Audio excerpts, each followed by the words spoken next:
Hello my viewers, എല്ലാവർക്കും എൻ്റെ പുതിയ ഒരു വീഡിയോയിലേക്ക് സ്വാഗതം. എന്നും എപ്പോഴും നമ്മുടെ നാട്ടിലെ എല്ലാവർക്കും പ്രിയങ്കരമായ വളരെ രുചികരമായ അച്ചപ്പത്തിൻ്റെ റെസിപ്പി ഒന്ന് നോക്കിയാലോ. ഞാനിവിടെ അതിന് ഒരു മിക്സിയുടെ ജാർ എടുത്തിട്ടുണ്ട്. അതിലേക്ക് 2 മുട്ട പൊട്ടിച്ചെടുത്തിട്ടുണ്ട്. അതിലേക്ക് ഒരു നുള്ളുപ്പ്, തേങ്ങാപ്പാൽ. അതിന് ഞാൻ ഷോപ്പിൽ നിന്ന് വാങ്ങിയ ടിന്നിലെ നല്ല കട്ടിയുള്ള തേങ്ങാപ്പാലാണ് ഉപയോഗിച്ചിരിക്കുന്നത്. പിന്നീട് അതിലേക്ക് ആവശ്യത്തിന് പഞ്ചസാര. ഇതെല്ലാം കൂടെ മിക്സിയുടെ ജാറിൽ നല്ലവണ്ണം അടിച്ചെടുക്കാം.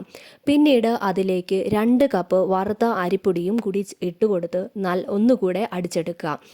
പിന്നെ നിങ്ങൾ ഉണ്ടാക്കുമ്പോൾ ബാറ്റർ കട്ടിയാണെന്ന് തോന്നുവാണെങ്കിൽ കുറച്ച് വെള്ളം കൂടി ചേർത്തിളക്കുക.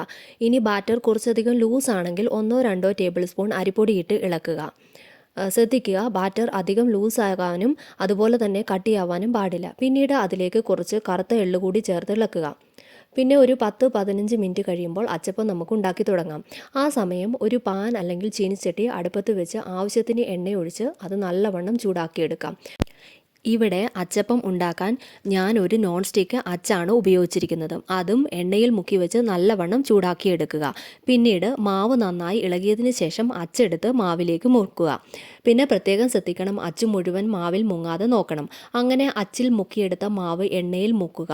കുറച്ച് സെക്കൻഡ് കഴിയുമ്പോൾ അച്ചൊന്ന് ചെറുതായി കുലുക്കി എണ്ണയിലിടുക. വീണ്ടും അച്ച് എണ്ണയിൽ നല്ലവണ്ണം മുക്കി ചൂടാക്കി ഇതുപോലെ തന്നെ എല്ലാ അച്ചപ്പവും ഉണ്ടാക്കിയെടുക്കുക. എണ്ണയിൽ കിടക്കുന്ന അച്ചപ്പം ഇടയ്ക്കൊന്ന് മറിച്ചിടാൻ മറക്കരുത്.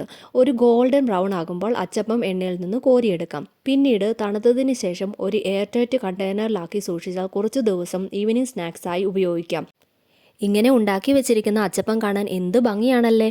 എല്ലാവർക്കും എൻ്റെ ഈ വീഡിയോ ഇഷ്ടമായെങ്കിൽ please like and subscribe my channel. Thank you everyone.